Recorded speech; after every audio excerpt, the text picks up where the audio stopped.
Hi everyone, this is Dr. Michele Alignay, your family psychologist. Welcome to Coffee Break with Dr. Michele.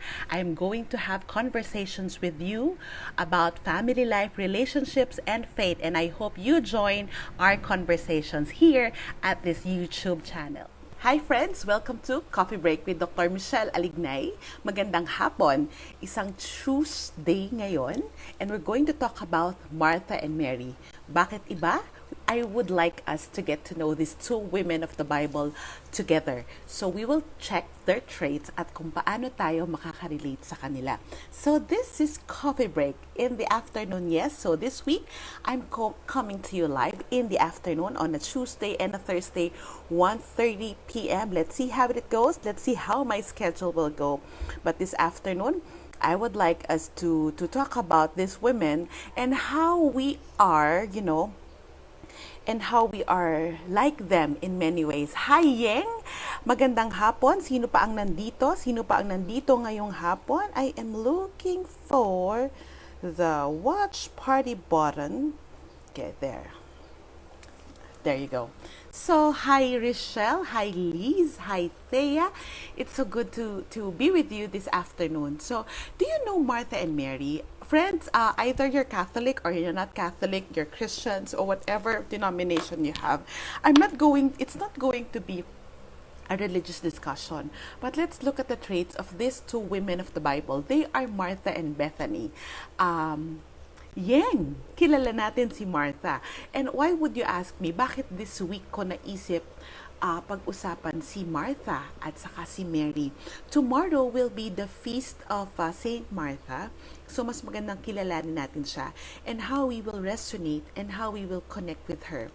Another thing is that I would like us to look at ourselves in this almost end of the month na. This week, the month is ending. On Saturday, it's going to be August 1. And I would like us to check how is the posture of our spirit? How is the posture of our hearts? Where are we now at the moment? Kumusta yung katawan natin? Are we well? Are we better? Or, tinataguyod pa natin yung sarili natin? So, maganda.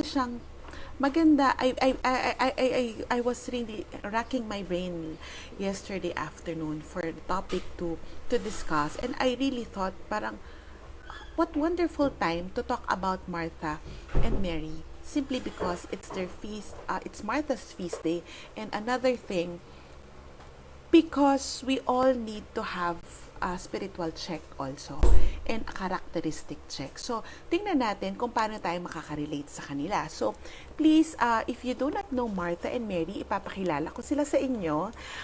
They are the women of the Bible. They are called Martha and Mary of Bethany. Their story goes, nandun kapatid nila si Lazarus, yung the dead one, pero binuhay ulit ni Jesus. So, there's hope. And then, sa lahat ng nangyayari ngayon, we're so busy, we are in the pandemic, quarantine pa rin tayo, in the longest lockdown in the world. And when you see the news, when you look at the news, parang, how can we be hopeful despite everything that's happening? So right now, rather than focusing on the negativity, focusing on the everything that's happening outside, I would like to invite you to let's just check our inner self. Let's have a check-in. Can you just tell me right now, bago ko pakilala si Martha and Mary, kumusta kayo with everything that's happening? Can you just put one word, friends? Can you just put one word there at the comment section of how you are right here, right now? Anong big word mo ngayong araw na to? Yan. So, while we're doing that, let me share with you bakit konektado ba yung check-in natin today with the story in the Bible about Martha and Mary? Yes, because the story in the Bible of Martha and Mary is found in Luke, and then it's in the middle of Jesus doing his discipleship. Jesus sent out the 70. Jesus had this transfiguration. Jesus had healed the epileptic, and then tinanong siya who is the greatest, and then about the Samaritan the Samaritan, and then all these people following Jesus. And I like that I'm here, I'm looking at the screen, and then you're saying you're recharged, worried, overwhelmed with work. Yes, surviving. You're good. Yes. And Jesus sends out the 70. Jesus gives thanks to the Father. And itong story of of Mary and Martha, it's just pop. I don't think that it's just pop there. It's there for a reason. And I believe it's because of the role of women. If the role of women in the daily grind, I think in my perspective, kaya ito napunta dito. And then that's in the story of Luke chapter 10 verse 38 to 41. Hindi ko siya i-decipher ngayon lahat. Kasi karuktong nito is on Thursday. And then I will make a special announcement on Thursday, okay? So it says, as Jesus and his disciples were on their way, he entered the village, and a woman called Martha welcomed him to her house. She had a sister named Mary, who sat down at the Lord's feet to listen to his words. Martha, meanwhile, was busy with all the serving, and finally she said, Lord, don't you care that my sister has left me to do all the serving? Maybe not in that tone.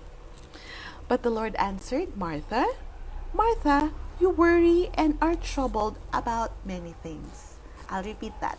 Martha, Martha, you're troubled and worry about many things, whereas one thing is needed.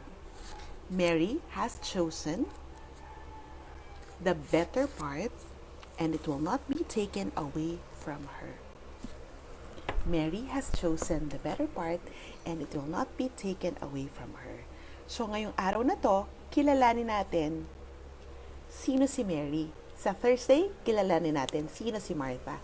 Friends, kanino kayo nakaka-relate? Kay Martha o kay Mary? Yan ang mas maganda kong tanong.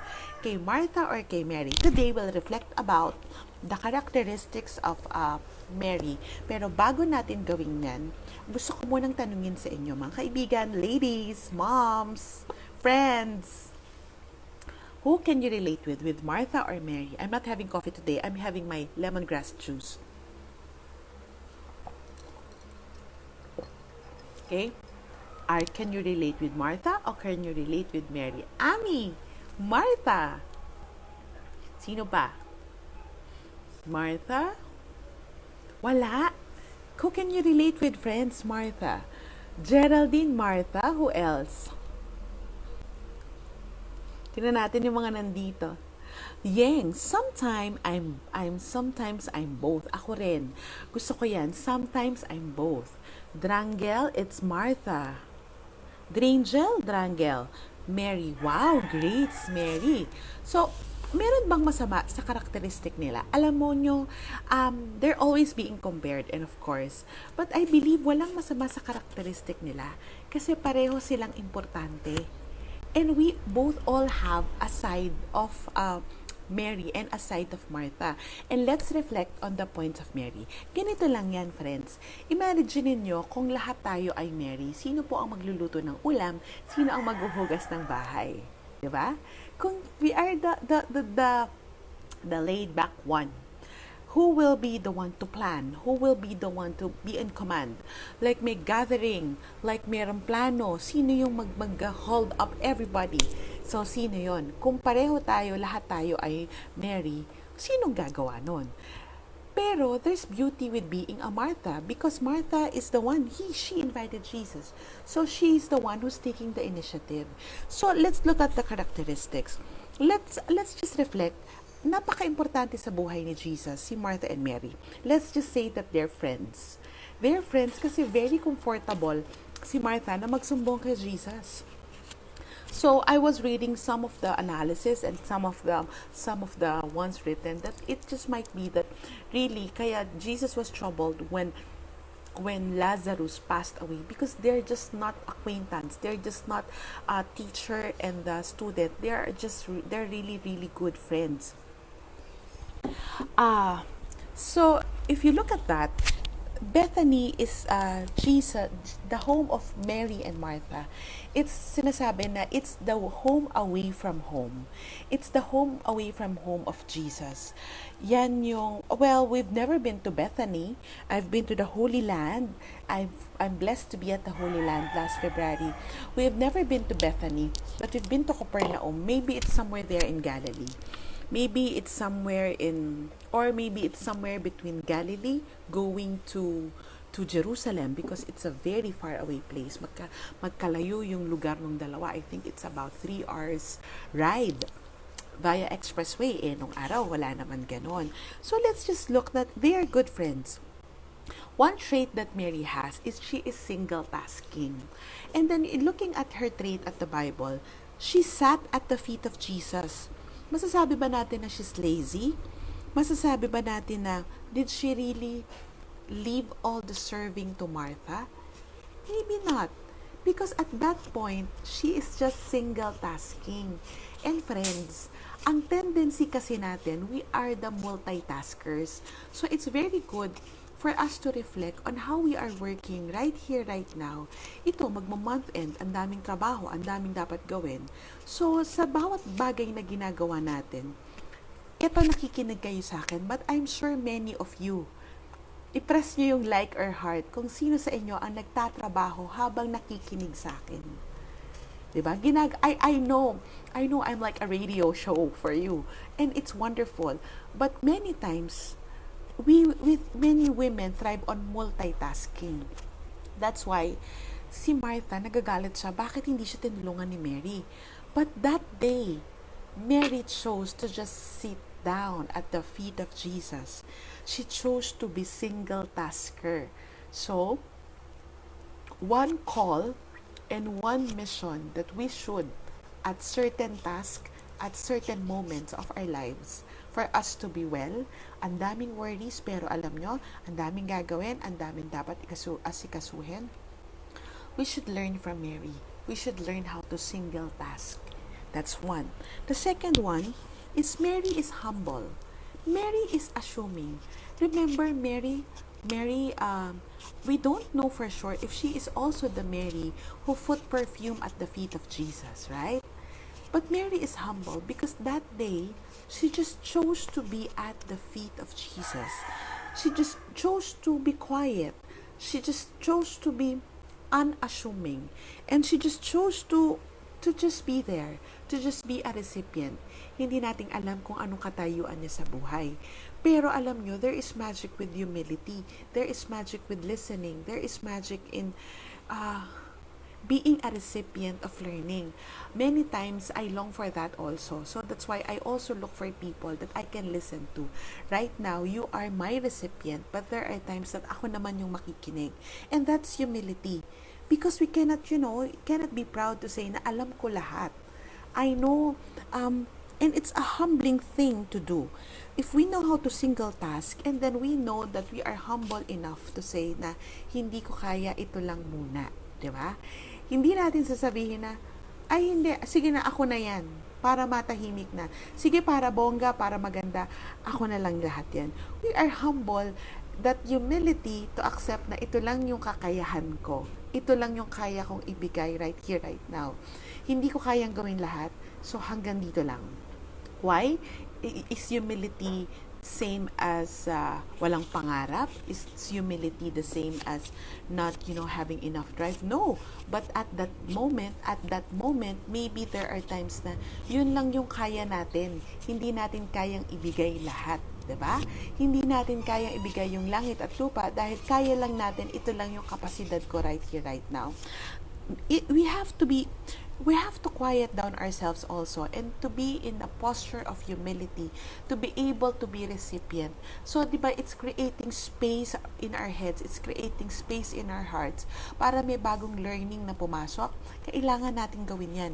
Hindi papasok yung bagong kaalaman kung hindi tayo magiging quiet. Kung ang iniisip natin, paano ko gagawin tong output na to, paano tong trabaho to, paano tong learning from home situation ng mga bata, and hindi yan kaya.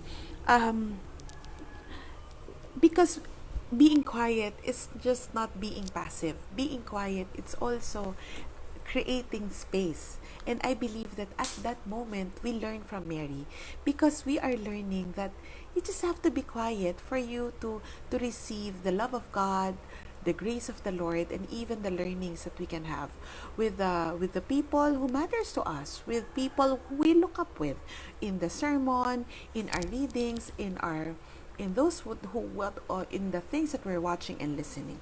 We just have to create space for that. That's the second one. That's single tasking, humility, and that humility is the posture of creating space. It's really actually openness. For me, it's openness. And then the third one, Mary listened. Mary just listened. Wala siyang sinabi. Kahit na nagagalit si Martha, kahit na nagsusumbong si Jesus, she just listened to the teaching of Jesus. Nakipag-usap siya, maybe she laughed, maybe she cried, maybe she reflected. But at that moment, she listened. She felt, she savored the moment.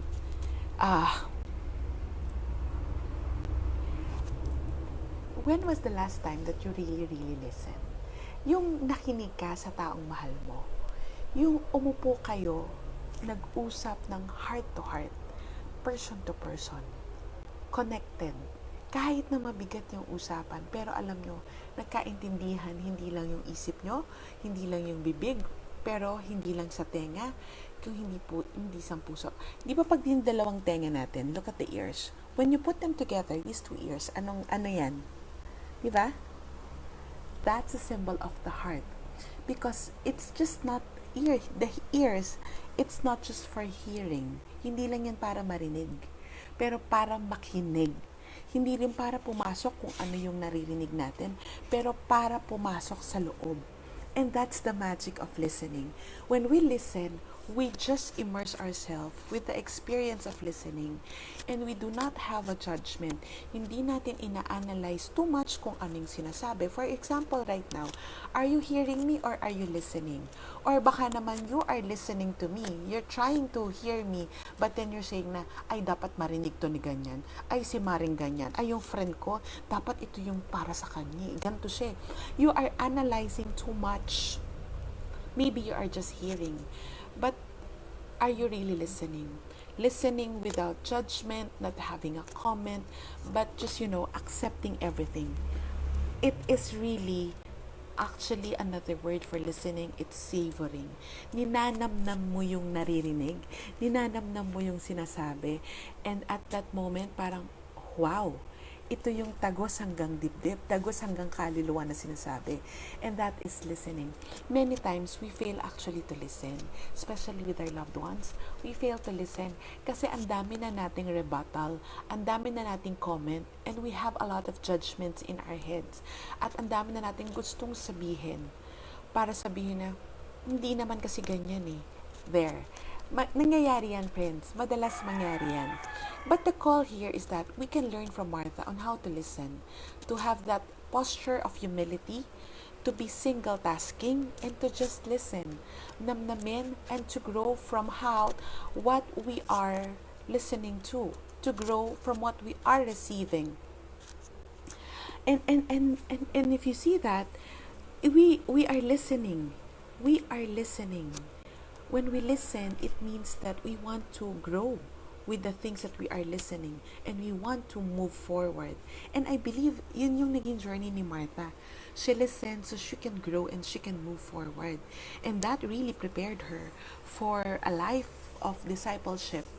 When she was with Jesus, when Jesus was doing His mission, kasama siya. And lalong-lalo na when Jesus was finished with the mission, because of Jesus was crucified on the cross and Jesus died, pero tinuloy nila yung mission. Di ba mas importante yun? Because you know what? She listened. She really listened. And lastly, when she listened, when she is single-tasking, when she remained humble and have that openness posture, and then she listened, the third area is that she is mindful. I would like to share with you that. I'm not talking about mindfulness here, but what I want you to realize is that she is mindful. She makes the most out of that moment with Jesus. She listens to Jesus when she has the opportunity. And kailan natin nagagawa yon? Because many times we're so gregarious and excited na, ay, ako naman, pero we feel na parang, yung bang ninanamnam mo lang yung gagawin, ninanamnam mo lang yung naririnig mo, and we are being mindful of that particular experience that we're having. How many times that we have been very mindful to make the most out of the present moment?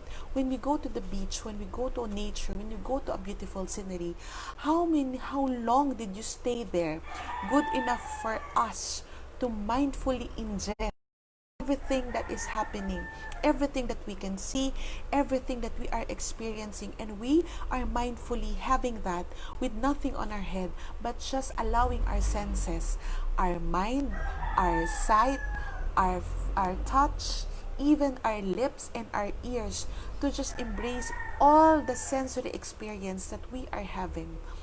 It's not us capturing it.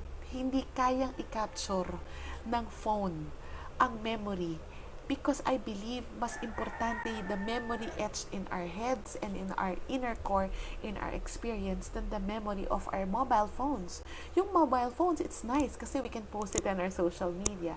But honestly, how many times did we experience that? And that's the experience of mindfulness connected to savoring. What is it that you've experienced that until now you can recall and capture? Yung bang in-ingest mo lang yung experience mo at hindi mo pinabayaan na mag-analyze yung utak mo. Let me just share with you another story in the Bible. You remember the story of one of the most savored mindful experience I had is when we went to the basilica. Oh no, it's not the basilica. The church of the visitation. It's the church of the visitation when Mary, the Mother Mary, visited Elizabeth. When we were there in that chapel on the hill it's in Bethlehem. It's in Bethlehem. It's in Bethlehem or near. Yeah, I guess it's in Bethlehem. I don't know what happened, but I cried buckets of tears.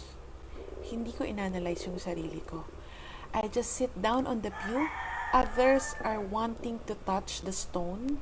That is a symbol of, yun yung stone na nag-cover. The symbol of that is that stone covered Saint Elizabeth, nung tinatakas niya si Saint John the Baptist kasi papatayin sila. No? It's the stone that the angel covered them with. So it's a miraculous stone, as they said. I don't know, I did not touch the stone because everybody's trying to touch the stone. But right that, ewan ko. But I did not analyze anymore. I did not ask the Lord, bakit ako umiiyak? Pero at that moment, I just, crying. I was just crying. And I did not stop myself from crying. Why? Because I would like to make the most of that moment, being in a very, very sacred place, being connected to two other critical women in the Bible, and that is Saint Elizabeth, the mother of John, and the Blessed Mother. At that moment, isa ako sa nakapasok doon at isa ako sa nahuling lumabas, pero ninamnam ko bawat moment, bawat luha na iniyak ko. Hindi ko pa rin alam kung bakit, but I would assume it's the connectedness of the heart to these women. And that there right now, hanggang ngayon, I can relive that experience. I can share with you. And it is an opportunity that I will never turn, I can never turn the clock to that experience. And why am I sharing with you that? Many times in the experience of the Lord, in the experience of life, and even in the most common experience that we have, we just have to be mindful of that present moment to see how the Lord works. And that's what Mary of Bethany have taught us. Na, umupo ka lang. Bakit? Anong gagawin ko? Wala. Anong dapat kong gawin? Makinig ka lang. You just savor the experience. You just be mindful of everything, the sensation, the what you hear, anything that's happening to you. And it's a crucial thing right now as we journey through this pandemic. We want to get through this being well, sane, and fulfilled, and of course, safe. We just need to recall what Mary did. And importantly, number 5, after being mindful, she prioritized. She chose. Remember, friends, it's Tuesday. Mary chose to be at the feet of Jesus. Mary consciously made a choice. That day, Mary's conscious choice is to be at the feet of Jesus. Wala siyang inisip. Hindi niya inisip ang ulam, hindi niya inisip ang kakainin, hindi niya inisip na maglikpit siguro ng bahay, hindi niya inisip ang kahit ano. As Jesus said, one thing is needed. And Mary made that choice that day. She made the important choice because she knows in her heart, kailangan ko yon nung araw na yon. She may be doing other things on other days, but right there, at that moment, she chose that. Friends, do we choose? Do we make a conscious choice to prioritize? Do we make a conscious choice to prioritize substance? Substance, yung laman, yung kinakain natin, substantial ba yung laman or walang laman dahil junk? Yung ninanamnam natin, lahat ba ng pinapanood natin or yung social media feeds natin, substantial ba yung laman? Nakaka-stress ba? Or nakaka-added value at substance sa atin? Nasaan tayo doon? Yung spiritual journey natin, is it adding substance to us? Or do you feel like it's draining you? Yung relasyon natin, kahit na mahirap, are we becoming a better person and we are becoming the best version of ourselves even though it's difficult? Itong pandemic na to, kahit na iba ang mga bagay, 'di ba? Things are different. But how are we in, prioritizing our substance, our spiritual life, our safety, our sanity, and even our sense of well-being and our self-worth? Yan yung mga substance. Our sanity, meaning our mental health, our self-worth, yung pagkatao at pagpapahalaga natin sa sarili natin, and our sense of self, kung sino tayo. Ngayong pandemic, laging so our substance, it's about our self-worth, it's about our sanity, meaning our mental health, it's also about our sense of self, meaning kung sino tayo, our identity, our me being a person, and more importantly, our spiritual growth. Those are the 4 substances that I've been talking for the past months. Kung napansin nyo, hindi ito yung major topic, pero ito yung pinag-uusapan natin. Are we prioritizing substance over form? So, let's talk about that next time. So, paano natin yan marireflect sa buhay natin? Choose, friends. We make a conscious decision to choose. To choose to be like Mary. There are days that, yes, we are Martha. But many days, some days, please choose to be Mary. Today, I am choosing to be Mary. Personally, I'm having too much of things in my head. I'll honestly share with you na I am running on burnout. Please bear with me. Please pray for me. I am really reflecting. Itutuloy ko pa ba ang coffee break or once a week ko lang gagawin ng coffee break para medyo maka-recharge ako. Remember the creating space that I've been talking about earlier? So, I'm thinking about it. So, pray with me, friends, kung ano yung best way. I'm not gonna stop it. I'm just thinking, will it be just once a week or I just would like you want it to be just a recorded video? I don't know. Let me know your thoughts about that. Is it once a week or you want it 2 weeks pa rin? We can shorten the version. Let's try to see what will work best because, we have to learn how to prioritize ourselves and our well-being because a lot of people are depending on us. And maybe Mary, she has a lot of missions. I believe ang daming mission ni Mary. So, ito lang yung tingnan natin. Mary of Bethany, that day, she made a choice, and that is to be at the feet of Jesus. And we can learn from her. We can learn how to single task. We can learn how to be humble. We can learn to listen. We can learn to be mindful and more importantly, prioritize substance. Friends, always go back to that story. Luke 10:39-42. Mary has chosen that day, and it will not be taken away from her. there are days we choose to be Mary. How are you becoming like Mary of Bethany? What do you need to do? What do you need to do to be able like Mary of Bethany? So friends, please do that. Right here, right now, after this coffee break, be like Mary. Be at the feet of Jesus. This is our journey together. And on Thursday, I'll talk about Martha. And I have a special announcement about Martha. Okay? So, tomorrow, it's the feast day of Martha. Let's pray to her that we can be like her and we can also be like Mary. Thank you, friends, for joining me for this afternoon in coffee break session. I'll see you again on Thursday. This is Dr. Michele Alignay, wishing you will be well, wishing we will all be women of substance. We will wishing that, praying that everybody will be at their best sanity despite the difficulty. I pray and we pray together that we can journey to well-being in our family life and relationships.